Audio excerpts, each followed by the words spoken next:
but some new inequalities and things that you would think would have caught Euler's notice 300 and some years ago, and they're just now being proved. So that's the best example I can dredge up That's super off the top of my interesting. head. Yes, thank you so much.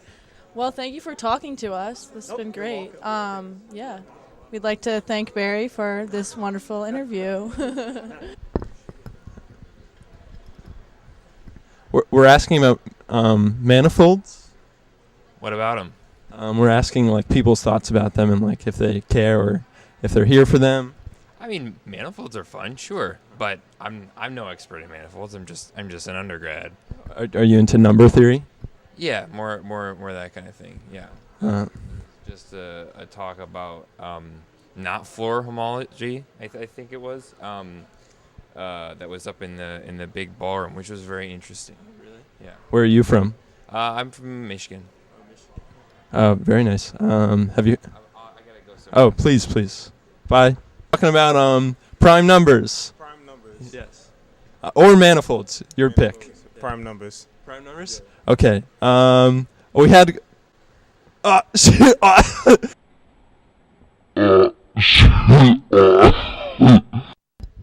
Ready?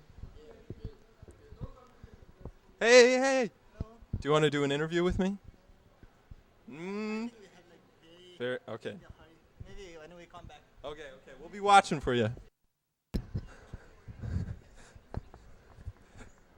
Hey, we want to talk to you. We want to talk to you.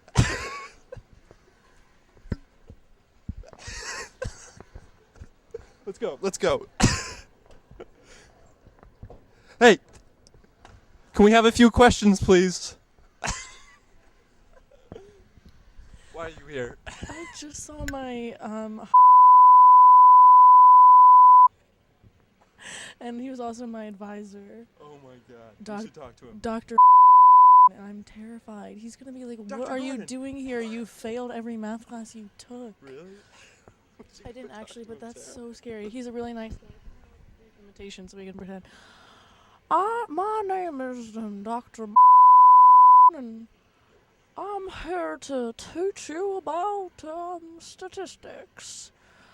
As John Dewey said, the student must learn to accept his or her true nature in the classroom.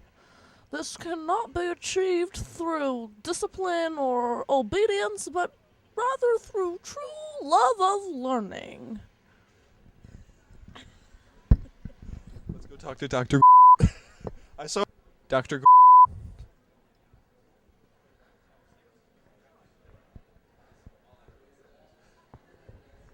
Dr. Dr.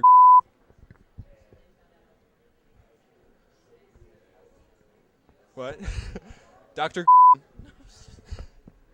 Some real life STEMinists to our left. Whoa, very cool. We are in the math art display of the math meeting. We've got the JMM, excuse me. We have a lot of great math art that honestly has been really inspiring me since I've been here. This is a great piece by Frank Ferris. He's a professor of math and computer science. And it's called Earth and Fire Animate the Body. This title has really been speaking to me. It's an idea that I think about a lot and that I've always wanted to explore more, and here we are exploring it in this beautiful work of art. Let's go on to our next piece of art, which is this business card right here. It's really quite stunning. And I think, no, this is Charlie Gregson's. And if I'm not mistaken, Mr. Gregson, Dr. Gregson, I should say, uses number theory to make his art. And he also kind of combines his love for factorials and topology and advanced analysis as well as some prime numbers to get his art going. We're going to continue on if you'll follow me. Let's see. Let's ask someone how they're feeling about this. Hello, sir. Good. How are you? Can you? We're with Blast Magazine. It's a college math magazine, Mathblast, excuse me. And we're just touring around, getting to talk to people, finding out what they're doing here, what brought them here. So, can you tell us a little bit about who you are and what you're doing here? I'm Andrew Smith, and a car brought me here all the way from Toronto, Canada. Wow. And I brought 2 paintings. In contrast to what I've done before, digital prints, and a lot of us are fatiguing from the coldness of digital prints. So I spent the time I had to paint 2 acrylic paintings of 2 designs I've extruded. That's an arrangement of polygons. Wow. That's unique, though they're fundamentally shapes that we've used for thousands of years. The arrangements are unique. Right. So you want to look at them? Yeah, let's go over and see. This is really great. Pictures, and I call them mixed media, but they're actually acrylic. Paintings. I would have used oil if I had more time. I'd been able to blend them better. But they both are different perspectives of the same theoretical object, which is a pile of polygons extruded. So starting with a triangle at the base, and then a square, pentagon, and so on to a 26-sided polygon. The idea is that if it were an asymptote or a shape that kept going but never reached infinitely small, this is, in contrast, this is just 24 equal steps to give you the idea of the shape rather than trying to imply an infinite quality. But the shapes all spin around an axle. If you can imagine the triangle here, halfway on the side of the triangle, there is a pivot point. There is an axis, and they all spin around a certain amount so that within a full 360 degrees, the last one is on the top. And it's architecture, sculpture, or whatever, theoretical. I think of it as a quantum drill bit, so it's theoretical, yeah. Wow, that's very cool. You must have a question because it came to me in an epiphany almost 50 years ago. I went camping and to clear my head after art school, and a creature came out of the woods, and I don't know if it was a bear or a dog or whatever. I thought it was going to bite my head off, and it licked my face and wandered off.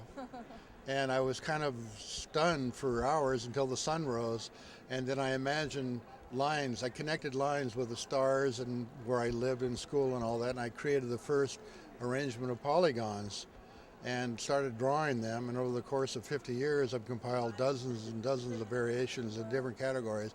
So it's a whole body of work, life's work. I'm trying to sum it up now, but now I realize I can extrude them all into 3 dimensions, and I need another life. Had you been interested in math before this? Was this something you had been thinking about, or? I took calculus in high school. I wasn't that good. My dad was quite a mathematician, though. He was a computer, we wouldn't call them programmers, operators in the 50s, late 50s. And he taught me trig when I was quite young to be able to paint a mural. I'm amazed by, I like it to be able to figure it out for specific projects. But I look at people's formulas, I don't know what I'm looking at unless I'm applying them, right? And this is based on the opposite of a previous design, which I take a triangle and expand it to an infinitely large circle, and I published a paper about that, including equations, which I needed help on. But it showed that that's the second of only 2 known discrete spirals, discrete meaning made out of equal line lengths, that exist, that we know, and the other one too. There's things that are fundamental that can be discovered. I mean, this is just based on fundamental building blocks, polygons, right? So, and it's not all collective work. It's not all of just being what you call fleshware, operating software to hardware. right? We can actually accomplish things on our own that are maybe major. Food for thought. Wow. Last question I wanted to ask, are there other artists that inspire your work at all, or? Other artists. Yeah, there's quite a few. Like, there's a lot of discussion about M.C. Escher, and there's a lot of lectures going on about his influence on artists today. And I like to point out to them that he was highly influenced by Sir Roger Penrose. Penrose tiling was a unique way of creating tiling systems that were never thought of before, that have now since created what are called quasi-crystals that have changed our lives. They're used in maybe our cell phone, astronomical landscape painter. And I knew him personally, he taught me to think in terms of visual angle. Before I started a project, what was the visual angle? Like 45 degrees, 180 degrees or whatever. And that got me in the whole topology way of thinking, yeah. All right, let's get rolling. What are we doing? We're here from Mathblast Magazine. It's a collegiate math lovers, math appreciation magazine. And we are here with three of my favorite three of my favorite mathematicians. Scotty, hey. Susan? And Kyle. Where are you all from? What brings you here? And what's your favorite thing about math?